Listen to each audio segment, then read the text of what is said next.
Welcome back to Hanging on Clifs, where real issues meet real conversation. It's your boy Clif, and today we're back with my podcast that discusses professional development, growth, elevation, and really anything that relates to becoming a better human being in society. First and foremost, I want to say thank you all for welcoming me back. It's been a minute since I've dropped any content, but I'm glad to be back in the seat, glad to be able to deliver content on a more consistent basis with the hiatus that I was on. Today's episode is going to be titled Surviving Young Adulthood Barely, because I feel like even me, as a 25-year-old, 2 degrees in individual, I still find myself navigating the nuances of what it means to be a young adult, what it means to be a part of different organizations and deal with different people and know who you are, your personality type, and how you react to situations. So without further ado, we're going to hop right into the content. So first things first, adulthood is a scam. We find ourselves having to pay for expenses just in case. A few examples of that is insurance, whether that's homeowners insurance, car insurance, life insurance. We all know that in the event that we pass away, somebody has to pay for a funeral, or if we get in a car accident, then somebody has to pay to get that car fixed, or bodily injury, or all the stuff that persists from being in a car accident. So in order to not feel as if we're throwing our money down the drain or we're not wasting our money in our early 20s, we have to be comfortable setting boundaries and budgets and adhering to that budget. Every time you adhere to a budget, you're telling yourself, I'm only spending this set amount of money, and anything beyond this, I'm not spending it. You're respecting yourself, and you're also giving yourself wiggle room just in case an emergency persists. And that's my segue into my first segment of today, and that's having an emergency fund in your early 20s. It's so important, so vital to have a nest egg to reach back into just in case something happened. And a good example I could give y'all is a few months ago, my car was broken into. And in breaking into my car, they took my laptop, my iPad, a few other important items that I had to replace monetarily. And I had an emergency fund. So in that emergency, I was able to go immediately and replace my iPad that I use for work, my laptop, and all my different expenses that, was taken from me in that instance. And that's an emergency. Say, for instance, you have to go home because somebody in your family has an illness or they pass away, God forbid. You have that fund. You have that nest egg to reach back into. That way that you're prepared when life hits you left. And even in budgeting, we still have to foster these different relationships. And that's the next segment. Relationships are ghetto in your 20s. I'm gonna just be blunt and honest about it. Some people want a commitment. Some people want to catch a vibe. Some people are just passing through and being lackadaisical with how they approach relationships, friendships. One thing that we all can agree on, though, is that relationships are chaotic in your 20s, and you have to realize the group in which you're dating. You're dating individuals who probably never had a real relationship before, who come from broken homes, who have not been to therapy or seek counsel before. So you're having to put yourself in these situations with individuals who are not emotionally mature. And don't find yourself in a situation with somebody who's fine and got all the accolades that you can have in your early 20s, but they're emotionally unavailable. You have to be in touch with your emotions and vulnerable in these friendships and in these relationships so that you can foster something real. Because what happens is you get into these situations with these individuals, you feel like this person makes you feel good, and they check all your boxes off that you have in your early 20s, which is irrelevant when you look further down the road. But that individual is not necessarily always going to be the person that's going to be your end game. It's not always going to be the person that you need to take home to mom or that you need to settle down with. Sometimes in your 20s, you have to realize that every situation was not meant to be, and that sometimes people come into your life to teach you a lesson or to give you an experience so that you're prepared for the real relationship down the line where you get married and you have kids and you have a lasting legacy. But first, we have to learn how to be emotionally aware, how to be self-aware, how to pace ourselves when it comes to relationships, not rushing into anything.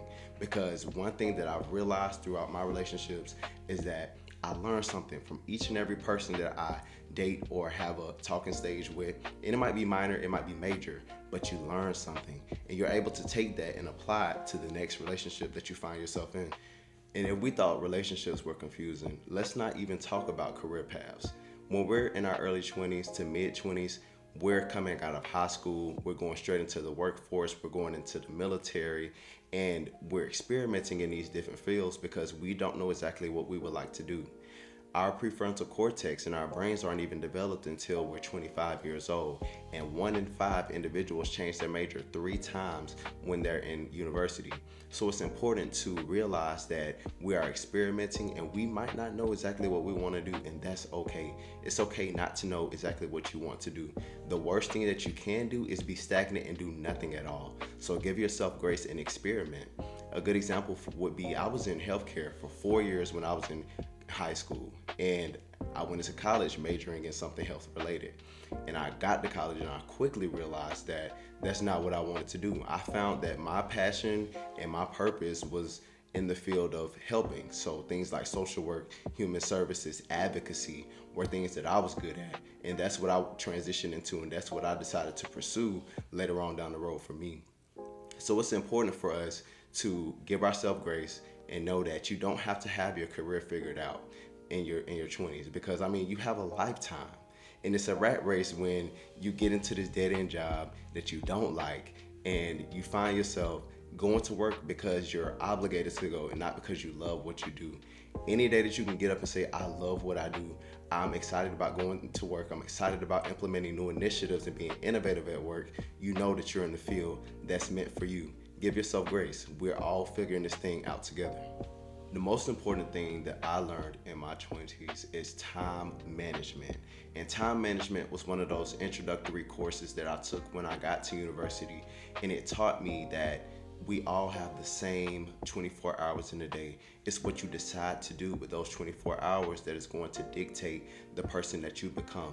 So if you spend 5 hours in scrolling on TikTok, Instagram, and social media, then you're not going to be as productive as someone who's spending that time earning their degrees or working out or doing something that's going to push them to become a better version of themselves. We live in a culture now that is all consumerism. So we're consuming social media. We're not putting out anything into the environment that is going to posture us to be better. So it's important to manage your time wisely. If you're going to be on social media or if you're going to be scrolling and you know it's an issue for you and you get drug into that, then it's important to separate yourself from it. Put a timer on your phone. Go into your settings and do something that's going to prevent you. You have to put some type of barrier in the way so that you can get after something better and bigger for yourself. Because I'm telling you, one thing that I feel like all of us fall into the trap of doing at some point is wasting time. And time is a valuable asset that you cannot create and that you cannot get back.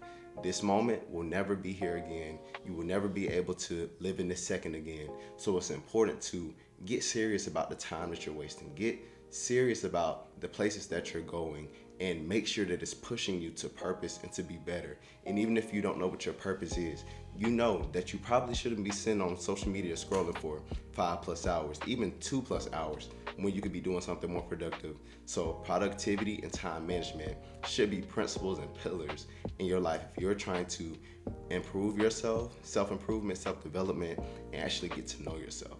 Because watching somebody make mittens on TikTok or scrolling on TikTok shop endlessly does not give you, the productivity that you would need. And I'm not knocking any social media platform, but what I'm saying is that you have to be able to separate yourself from that in order to get something better for yourself. So if you find yourself as an individual that's a young adult and you're barely surviving and you don't have any money, or you're navigating these crazy relationships, or you're wasting so much time, just give yourself grace. Know that we are all in this thing together and we're trying to grow and learn, and that nobody ever done this before. Nobody has a manual to show you how to do anything, because we all live different lives and have different realities, personalities, and stuff that dictate how we decide to maneuver throughout this world. So give yourself grace. Know that we're in this thing together, and if anything, that you're not alone. So I want to thank y'all today for coming to Hanging on Clifs for Real Issues Meet Real Conversation.